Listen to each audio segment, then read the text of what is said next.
High everyone, welcome to kitchen and much more. आज आपण कोकणातील पारंपरिक पद्धतीने ओल्या काजूची भाजी बनवणार आहोत. खास करून उन्हाळ्यामध्ये ओल्या काजूची भाजी कोकणातील घराघरामध्ये बनवली जाते. प्रत्येक घरामध्ये ओल्या काजूची भाजी बनवण्याची पद्धत वेगवेगळी असते, परंतु कोकणामधील एक खास पारंपरिक पद्धत आज मी तुमच्यासोबत शेअर करणार आहे. सुरुवातीला या भाजीसाठी लागणारं कांदा खोबऱ्याचं वाटण आपण बनवणार आहोत. इथे मी तवा गरम करून घेतलेला आहे. त्याच्यामध्ये अर्धी वाटी इतकं सुकं खोबरं किसून घेतलेलं आहे.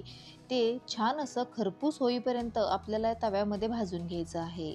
खोबरं भाजत असताना त्याच्यामध्ये एक्स्ट्रा तेल अजिबात घालायचं नाही, कारण खोबऱ्यामध्ये स्वतःचं असं तेल असतं. त्या तेलामध्येच हे खोबरं चांगलं खरपूस भाजलं जातं.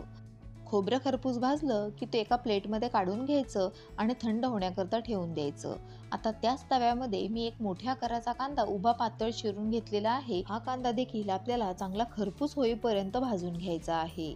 कांदा भाजत असताना सुरुवातीला तेल अजिबात घालायचं नाही, कारण तेल घातलं तर कांदा भाजायला खूप जास्त वेळ लागतो. सुरुवातीला हाय फ्लेमवर चांगला कांदा परतून घ्यायचं. त्यातलं मॉइश्चर कमी झालं की मग त्याच्यामध्ये चमचाभर तेल घालायचं आणि गॅसच्या हाय फ्लेमवर हा कांदा छान खरपूस रंग येईपर्यंत भाजून घ्यायचा. इथे हा कांदा चांगला खरपूस असा भाजून झालेला आहे. आता हा भाजलेला कांदा या प्लेटमध्ये काढून घ्यायचा. हा कांदा देखील आपल्याला थंड करून घ्यायचा आहे. थंड झाल्यानंतर हे खोबरं आणि हा कांदा याच्यामध्ये 6 ते 7 लसणाच्या पाकळ्या घालायच्या आणि मिक्सरच्या भांड्यामध्ये कमीत कमी पाण्याचा वापर करून हे सर्व आपल्याला बारीक असं वाटून घ्यायचं. आता आपण भाजीसाठीची फोडणी करूयात. इथे गरम केलेल्या कढईमध्ये 2 टेबलस्पून इतकं तेल गरम करून घ्यायचं. त्याच्यामध्ये 2 ते 3 लसणाच्या पाकळ्या ठेचून घालायच्या आणि आपण तयार केलेलं हे कांदा खोबऱ्याचं वाटण या तेलामध्ये घालून घ्यायचं आणि चांगलं तेल सुटेपर्यंत परतून घ्यायचं आहे. भाजीसाठी लागणारी ग्रेव्ही तुम्हाला किती दाटसर किंवा किती सैलसर हवी त्यानुसार वाटणाचं प्रमाण तुम्ही कमी अधिक करू शकता. आता हे कांदा खोबऱ्याचं वाटण या तेलामध्ये चांगलं आपल्याला परतून घ्यायचं आहे. कोकणामध्ये सगळ्या भाज्यांना कांदा खोबऱ्याचं वाटण अशाच पद्धतीनं बनवून वापरलं जातं. कोकणामध्ये रोजचं जेवण देखील अगदी कमीत कमी मसाल्यांचा वापर करून केला जातो. व्हेज किंवा नॉनव्हेज बनवताना रोजच्या जेवणामध्ये वापरला जाणारा कोकणी मसाला याचा वापर करूनच जेवण बनवलं जातं. चांगलं तेल सुटेपर्यंत हे वाटण परतून घेतल्यानंतर याच्यामध्ये पाव चमचा हिंग, पाव चमचा हळद आणि घरगुती कोकणी मसाला याच्यामध्ये घालून घ्यायचा आहे.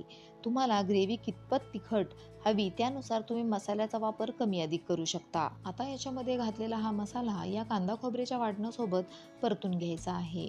हा सर्व मसाला आपल्याला बारीक गॅसवरच परतून घ्यायचा आहे.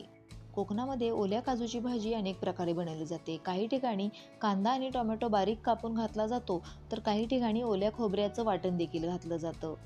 मसाला परतून झाला की एक मध्यम आकाराचा सालं काढलेला बटाटा बारीक कापून घेतलेला आहे. त्याचे छोटे छोटे तुकडे करून घेतलेले आहेत, ते याच्यामध्ये घालून घ्यायचे आहेत. आता याच्यामध्ये सोलून घेतलेल्या ओल्या काजूच्या बिया घालून घ्यायच्या आहेत. या ओल्या काजूच्या बियांना ना चीक असतो, त्याच्यामुळे मार्केटमधून बिया आणल्यानंतर 4 ते 5 वेळा स्वच्छ पाण्यानं धुवून घ्यायच्या आणि कोमट पाण्यामध्ये साधारण 10 मिनिटं तरी भिजत ठेवायच्या. कोमट पाण्यामध्ये या बिया भिजत ठेवल्यामुळे या बियांवर असणारी सालं पटकन निघतात.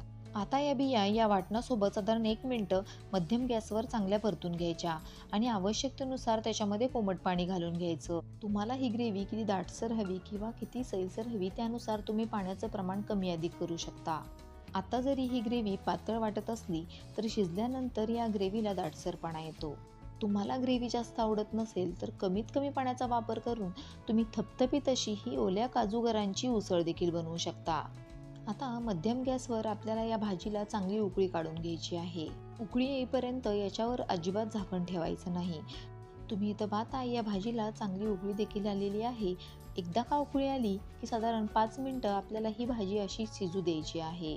भाजी शिजवताना त्याच्यावर लगेच झाकण ठेवलं तर भाजीला कट येत नाही, त्याच्यामुळे सुरुवातीला लगेच याच्यावर झाकण ठेवायचं नाही. आता याच्यामध्ये आपण आवश्यकतेनुसार मीठ घालून घ्यायचं आहे. मीठ घातल्यानंतर हे एकदा व्यवस्थित मिक्स करून घ्यायचं. तुम्ही इथं पाहताय आत्ताच या भाजीला काय सुरेख असा रंग आलेला आहे आणि या भाजीला आजूबाजूने तेल देखील सुटलेलं आहे. आता या भाजीवर आपण झाकण ठेवून देणार आहोत आणि झाकण ठेवून दिल्यानंतर साधारण 5 मिनिटं आपल्याला मध्यम ते बारीक गॅसवर ही भाजी शिजवून घ्यायची आहे. तुम्हाला आवडत नसेल तर बटाट्याचा वापर न करता देखील तुम्ही ही भाजी बनवू शकता. इथे 5 मिनिटं झालेली आहेत आणि आपली ओल्या काजूची भाजी तयार झालेली आहे. ही तयार झालेली ओल्या काजूची भाजी कोकणामध्ये तांदळाची भाकरी, कोकणी वडी याच्यासोबत खाल्ली जाते. कोकणामध्ये गुढीपाडव्याला नैवेद्यासाठी ही ओल्या काजूची भाजी बनवली जाते. भाजी शिजल्यानंतर ती लगेच सर्व्ह करायची नाही. गॅस बंद करायचा आणि साधारण 5 मिनिटं ही भाजी आपल्याला झाकून ठेवून द्यायची आहे आणि आपण नंतर ती सर्व्ह करू शकतो. ही कोकणातील पारंपरिक पद्धतीने बनवलेली ओल्या काजूगरांची भाजी तुम्हाला कशी वाटली हे मला कमेंट बॉक्समध्ये नक्की सांगा. रेसिपी आवडली असेल तर प्लीज एक लाईक करा. तुमच्या मित्रमैत्रिणींसोबत, नातेवाईकांसोबत जास्तीत जास्त शेअर करा आणि माझ्या किचन अँड मच्छीमोर या चॅनलला सबस्क्राईब करा. चला तर मग भेटू अशाच नवनवीन पारंपरिक आणि प्रमाणबद्ध अशा रेसिपींसोबत. तोपर्यंत धन्यवाद. तुम्हा सर्वांना गुढीपाडव्याच्या हार्दिक शुभेच्छा.